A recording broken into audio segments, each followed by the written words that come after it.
You literally are like a fucking one of those like sweets that you can just pop out. You know? I'm like a sweet. You're like a sweet, yeah. That's so sweet. Like a little candy and you like unwrap. Because of my dress? Yeah. I mean, it has those little like pink satin. You literally are like those little like old school sweets that you can just like untwizzle the ends. A Kinder. Yeah. Kinder. Yeah, it's so big. I'm not that big. I'm like my 5th month. You actually, I mean, halfway. I don't think you showed this much with the other two. I don't feel like I show that much.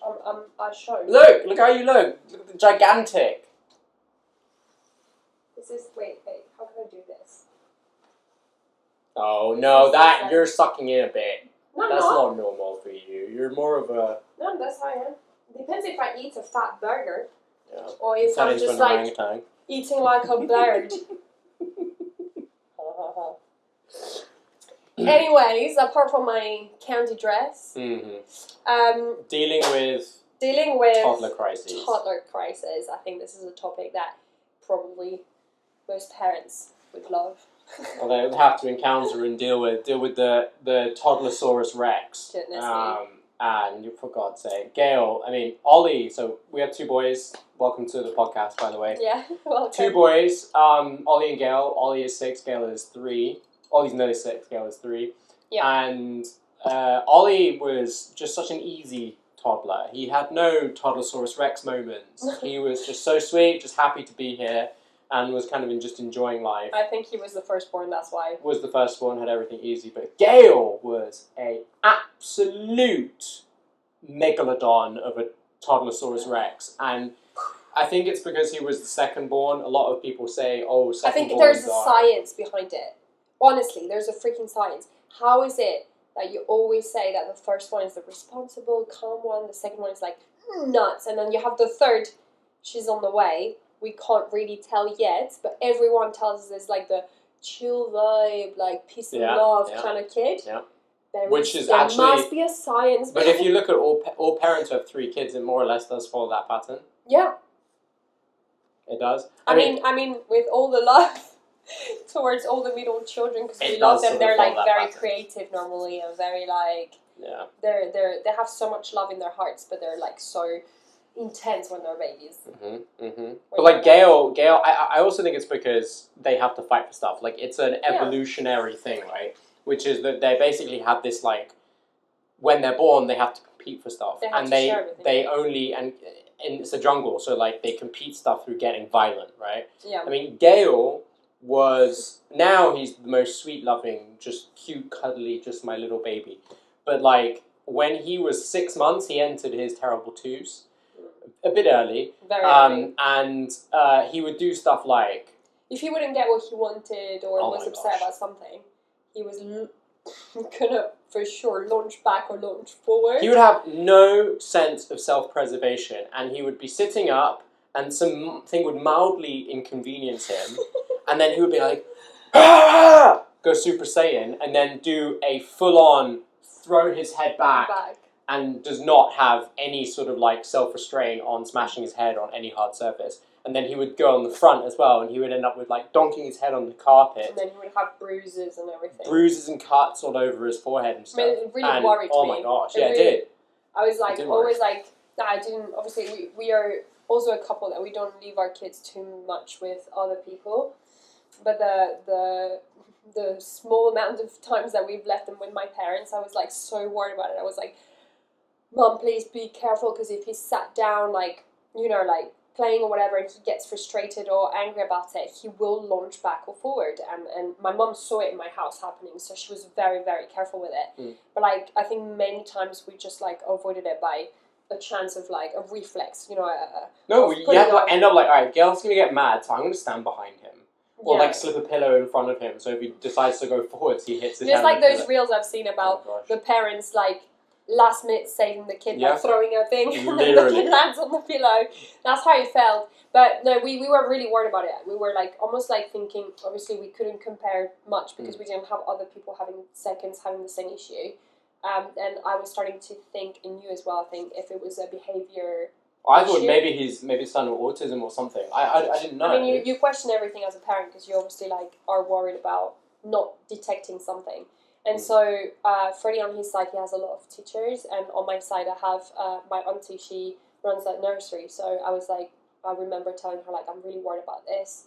I don't understand why he's doing this. It's kind of like very brutal because he's hurting himself. And she said to not worry, that there was a lot of kids that were expressing their frustration that way. And it's just a matter of us as adults trying to navigate this situation by taking them out of that anger or frustration they have and distracting them. The power of deflection. Exactly, and trying to avoid them to get to that point of wanting to launch back or forward. So every single morning he would wake up and be angry. He'd wake up, he'd be. I think he was hangry. Like, he was just really hungry when he would wake up. Well, he was a baby who I breastfed for 5 months, and then he didn't really want bottles, like milky, like normal milk bottles, like, or baby formula. He really switched quite quickly onto like solids, meaning maybe yogurt or like stuff like that. And he really was not satisfied with bottles, so he didn't do bottles at night from a very young age. So maybe he was hungry. I think he obviously, we mentioned in the other video, in the last podcast, he dealt with very huge teething issues of pain and stuff. So I think he was, a lot of the times, I think he was tired, waking up tired, because he wouldn't sleep very well because of his pains. So I think it could have been a combination of things. But he went through a phase where if he didn't have chocolate, and we got around it by giving him very healthy dark chocolate, like a little square. But he went through a phase, do you remember that, for like 4 months, that he would wake up at like 6 a.m. Chocolate! And if he didn't have this little cube of thankfully healthy organic dark chocolate, that he would like have a meltdown. And I was like, this is crazy. It was very odd. I wonder if it's because we are, we don't give them sweets, we don't give them anything like chocolatey ever. So I wonder if it was like that one little pleasure he had in the morning, and if he didn't get it, he knew he was going to get it. I know, but like he would, I don't know, it was like... it's like you as a parent though, like you kind of forget these little things. It's crazy, I forgot about the whole chocolate. Yeah. The little square of chocolate. He did that for a long time. And like also, and he would also do this thing where like he would, he has the grip strength of 4. Or some kind of other Marvel hero. And he would like grab hair if he wasn't like, dad grab his hair. Always my hair. And also neck tissue. He was a big fan of like just grabbing skin on your neck. Like I had like cut marks everywhere. Poor baby, we're putting him like I mean, again, he is the most He's evolved amazingly. Now he's 3 and he's the sweetest, most loving, affectionate kid, honestly, I've ever seen. I'm not saying that Oliver is not, but Oliver's more like a cat. He will come whenever he wants to have a cuddle, and he wants to have don't love. come near me until I'm ready. But Oliver, for example, is super like intellectually sensitive and loving, so he'll show it in another way, whereas Gail is going to be like a teddy bear, constantly cuddling you and putting his head on you and stuff. So there is hope, and Gail's very physical with his love. Ollie is very intellectual. Exactly, 100%. Yeah. So I think this whole different like stages that we went through with Gail up to him turning almost 3, which was in May this year. I would say up to Christmas. I think we navigated it by using a lot of deflection. That was the main tool, and I think it's not ignoring what's happening, addressing it, but not getting mad, because we used to get upset and it just wouldn't help. No. And then it was upsetting because, for example, when he would grab my neck skin or like my hair and I couldn't pull it out, and I was in pain obviously, and I was like, can you please stop, please, it's hurting me, and I couldn't get it, because sometimes it was obviously when every time I was, in my case, because I know he's done it to you as well many times, but I have long hair, so obviously it's like easier to grab. It was when I was trying to calm him down, so I was gonna go and pick him up, and then he would just out of rage, he's not like he wants to hurt me, but he was trying to convey, I'm extremely frustrated, get the out of my face.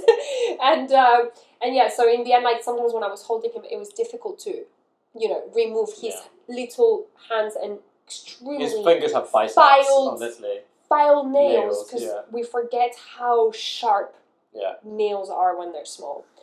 But yeah, so deflection is key. A great example of this is like when we used to take him to his daycare. He would have absolute meltdowns every single morning going into school, like screaming, crying. We'd hear him, like, we'd be driving away, we'd hear him screaming and stuff. And then one morning I was like, okay, how can I, like, reset his mind before going into the class? Like, just get him to forget that he's going to be dropped off. And just that. And thankfully, next to his daycare, there is it sounds weird, but there's like an aluminium manufacturing place. I mean, let's put context on this because it really sounds weird. Yeah. The nursery is in a industrial park, and it's meant to be for everyone that works there in offices and manufacturing. It doesn't matter. Yeah. But it's an assembling. It's assembling manufacturing. There's not like smoke coming out. No, it's an assembling. So the only thing that there is that they make shapes of these things, of aluminium. And that's it. And anyway, they all have these forklift trucks that are driving around the front of the location and picking up stuff. And Gail is a big fan of heavy machinery. Anything which is like forklift truck, dump truck, pickup trucks, cranes, cement mixers, bulldozer, anything big machinery, big fan. And so I saw this thing and I was like, Gail. He was in the middle of a meltdown. I was like, Gail, do you want to go see those trucks? He's like, yes. And I was like, okay, well then we'll go. And I took him out of the car and we walked over to the forklift truck that was going around. And the driver was like, saw Gail and was like, oh, this is cute. And they were super sweet. And they were like beeping on the little horns of the forklift trucks and stuff. And one time, one even asked him if he wanted to sit down on it. And Gail was like just literally melting. So sweet. He was just absolutely loving it. But then after that, totally reset his emotional side of his brain. And he was super happy and basically walked himself into the school. And the teacher was like, what did you do? That was a huge lesson. That was a massive lesson. That was a big lesson for us, and we kept doing it for months. I mean, up to now almost. Yeah. Now we don't. To be honest, it's been a month. We haven't been needing to do that. We just walk in. I did this morning. You did this morning? I did this morning. Okay, when I do it, I don't need to do it. I just like allow him to come with a little toy that he likes, for example, all the way to the door. He knows that he has to give it. He can show it to his teacher, and then he gives it to me, and goes really happy. And I think that's where we learned that this is a kind of deflection strategy, which is how can we, as adults and parents, get you out of that spiraling feeling you're getting as a kid because you don't know how to control your emotions, and therefore help you to deal better with that next step. It's kind of, I mean, I don't really have any experience in this, but it's kind of like cognitive behavioural therapy. You maybe, I don't know. I'm not sure. But it's like replacing a bad habit with something else, or when something you feel... that excites you, something you like. Yeah. Break something that is stressing you out. For example, as an adult, right? Something I'm going to do is stresses me out. What can I, in that moment, what can I do? It could be meditation, whatever you want.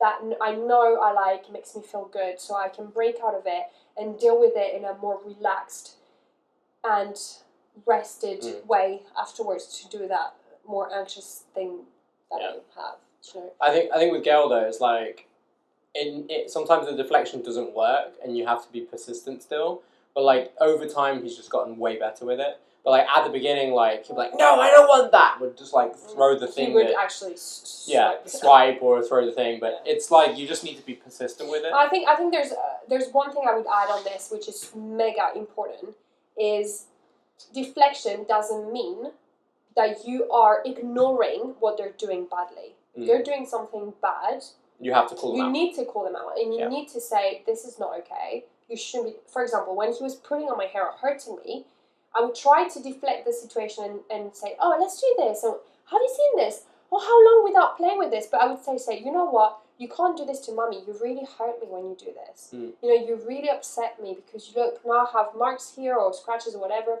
Or look, you have hair in your hands. Like you're you would have this fist, and he would still be clenching and just like. I don't even know how I still have hair. Out. Seriously, but I was like, you can't do this. This is not okay. So you're still addressing the problem, the behavior, the wrong behavior problem, but you're not making a world out of it, saying like you're so bad, blah, blah, blah, you know, and closing them in their bedroom or whatever. That's kind of like traumatic for them, because they don't understand how far they've gone. You just have to be in your strategy of deflection, putting little limits and slowly adding. But limits. you need to have, if you do set a consequence, you need to follow through on it. Oh yeah, if you say, of course, like if you say, if you don't do this right now, you're going to be punished in your bedroom, then of course you can't just allow them to not do that and then not be punished. You will need to punish them. Well, like Gail would do a reset. Like if it got to the point where I'd be like, look, if you keep going, you're going to go to your bedroom. And if he kept doing it, I'd take him to his room and he'd be like, no! And I would put him in his room. And then he sat on his bed. He sat on his bed. And we don't remove anything. They still have their toys. They still have everything. And we don't fully close the door. We kind of like leave it slightly like... No, he would try sometimes would fight to open the door, so I would 100% hold the door closed. But like... I didn't agree with that, for example. I know, but it did work, because then he would learn that he's not being hurt or anything. He's being emotionally... I'm emotionally shutting I don't know why I have an issue with closed doors. I just... No, that's I understand. Me, but I don't like This is how I did it. And then it would take 10 minutes, but then I'd be like, right, are you ready to come downstairs? Yeah. And he'd go, And I'd be like, okay, you're going to give me a cuddle? All right, come here, cuddle, we'll go downstairs. And then he would be like a changed child. I don't understand. It would go from 0 to 100. Because I think he would understand, like, this is not worth it. Yeah. This is not worth me continuing having a meltdown about. My parents are sticking with their guns. They're not going to give me that whatever thing I want. So let's just move on and be happy. Like, that's something my parents did a lot with me, right? Like, saying, like, it's, you know, if you realize that you're not getting where you want to get with the attitude you're using or you're having, change that attitude. There's a better attitude probably that will get you to where you want. And this is something I'm teaching now to my eldest, who's going to turn 6 in 1 month. Is that he was easy as a toddler, but then became more complicated as a child, where he will have proper meltdowns if he doesn't get what he wants, like crying and shouting, which is, I think, and answering back now as well. And he's very chatting back, which I don't really appreciate. That I think it's very rude. Something we're dealing with right now. Yeah, and this is what I'm telling him. It's like, for example, he's, I want to play this, and I'm like, we can't play right now, find something else to play, and he'll just proper cry and shout, and why? I don't understand, I want it now, blah, blah, blah. And I'll be like, look, I had this issue the other day, a good example, it was like, he was upset, I was telling you, wear this t-shirt, and he wanted to wear another t-shirt. And I was like, no, I want you to wear this t-shirt, please, because we're going to go out, and whatever. And in this case, it was my mother bought that t-shirt, and I wanted to wear it and show appreciation. And he was like, I don't want to wear it, I want to wear this other t-shirt. And I was like, no, I told you, you're like 5, I'm telling you, you wear this t-shirt, you wear this t-shirt. And he was like, out of himself. At the end, I was like, okay, do I need to fight about this? But do I need to drop also the things? So do I need to give up on the fact that I want this t-shirt? Or do I want to continue this fight of, this is the t-shirt you're wearing? And so I came to the conclusion, you know what, I'm going to allow him to wear the t-shirt he wants, but I'm going to teach him something out of it. And I was like, look, baby, it's really simple. If you don't want this t-shirt, instead of shouting and throwing yourself to the floor and, you know, crying and acting like you're a baby, how about in a smiley way, you're like, Mummy, look, I really want to wear this t-shirt because this t-shirt is blah, blah, blah, and, you know, it makes me feel better today, and it would make me really happy if you allow me to please wear that t-shirt and give me a hug. Then Mummy will melt down and will allow you to give. You're just teaching him how to beat you down, like no, but I'm teaching him to get to where he wants in a smart way. A nicer way, in a smarter way. Because if tomorrow you want to have a increase in your salary and you start freaking crying your mother to your boss saying, I want this increase because you don't understand. Do you think your boss is going to give you an increase? I bring this much to the table. I bring you this much to this table. I'm doing this. With me, you've had this growth. Blah, blah, blah. I would really appreciate, and I would see your appreciation as a boss if you did this increase, please. How do you feel about it? So I'm teaching him this. I'm teaching him like, and I said, and so he did it afterwards. And I was like, okay, you can have your t-shirt, but tomorrow you wear the t-shirt I want. And he felt happy and good about it, and he understood, look, I can't be crying and shouting every time I want something and mommy or daddy doesn't want to give it to me. I'm not saying manipulate, but in life sometimes in life sometimes you need to learn how to get where you want. Yeah. Without being mean or bad, or he's not affecting me in any way, he's not abusing me or anything. Yeah, no, I agree. He's just like getting me to change my mind. It's good to change your mind. He's showing, yeah, exactly. He's selling it. Yeah. Too, right? Yeah. And you know what? I want them to, and maybe you will think, he's a bit young to understand that, maybe, but that's when you need to start, so that when they get to 8, 9, 10 years old, he's gonna be a monster. They've already understood. Do you know what I mean? Not for real. Like, there's sometimes it will be, no, this is, he can't be like, even if he's like, mommy, but I really fancy ice cream, and you're so pretty, and I love you so much, and you're the best mom in the world, I'll still be, no, you're not getting ice cream. You're not getting ice cream, it's not the moment. But I'll be, he has to learn as well, and this is the next stage, I think, for me, to teach him, is you need to learn that even sometimes when you've tried every way to get to what you want to be, sometimes you'll get a closed door, and that's what it is, and you need to accept it in the most graceful way, and try maybe later, or try another day, maybe that will work. So that's what I want to get him to learn slowly, is first, how can you get me to change my mind by being nice and persuasive and stuff, and then learn that sometimes, even if you're being the most persuasive person in the world, you'll get a no, but at least you've tried. Yep. Do you know what I mean? Yeah. That's how I want to approach things with him. Mm-hmm. So yeah. Smart. At the moment we're dealing with Oliver, he's having a bit of a moment of shyness if he's put in uncomfortable situations. Maybe it's a topic for another podcast. Yeah, I think but that's with Oliver, I was like this as a kid. Like going to his summer camp school, and was tough the first 3 days, because he was just clinging onto us and not wanting to go in, and proper crying and locking out, basically. Like, he would just shut down. And I think it's really important for him that he's put in difficult scenarios, and not difficult scenarios, but scenarios that makes him a little bit uncomfortable, because it helps you grow, right? You can't constantly be in a little bubble.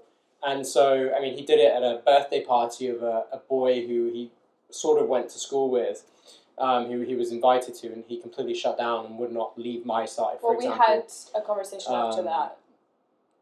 You were very worried that he's just getting in his bubble and not... Yeah. And he's not a shy boy if he feels comfortable. He's super popular and stuff like that. Well, this is why I think I don't know. I'm not the kind of person who I'm popular where I go at all, but I think I'm an introvert that is extroverted. Do you know what I mean? It's like I'm an introvert, so I need my own space, I need my, but when I am in a room full of people, I can be an extrovert easily. I don't know if it's a mix of the fact that but you're good at sort of framing yourself to be what you need to be in that situation. Yeah, but it's not like it's not. Which is actually, if you remember when we used to do YouTube stuff on a different channel, it was always right now you're in that mental state. It's like you're putting on. It's like a new personality. I disagree with that. I feel like it's this is always my personality. I'm more or less chatty, or do you know what I mean? No, but you still kick yourself into another gear. You're more expressive? Would you say? Yeah, but you it's like doing a podcast. Yeah, you have to put yourself. I know you are, but you have to put yourself into the mindset of I'm in a podcast. I'm doing the thing. Then I'm doing that with everything. I'm putting my mind in. I'm now a chef and I'm cooking, or I'm now a cleaner and I'm cleaning the house. I'm now a chef and I'm cooking. I don't know. It's like you obviously have different roles. That's what you mean, not personality. I think role. That I like better, because my personality really is the same everything I do. Yeah. But I do switch my hats. You do? You're very good at that. Yeah. I think we need to end there. I'm sorry, guys. We have other meetings, but this one is a short one. But I thought it could be. Yeah. So just to sum up, deflection. If you have a toddler-saurus-rex, what really helped us dealing with our toddler-saurus-rex was deflection. But you have to be persistent, because it's not something that happens overnight. And you have to keep deflecting until you find something that will work for you. Because some things we tried didn't work for us, and we had to keep going until we found the thing that worked for you. And just keep hope. Yeah. Hope is key. And don't lose your shit. No, don't. Anyways, guys. Bye.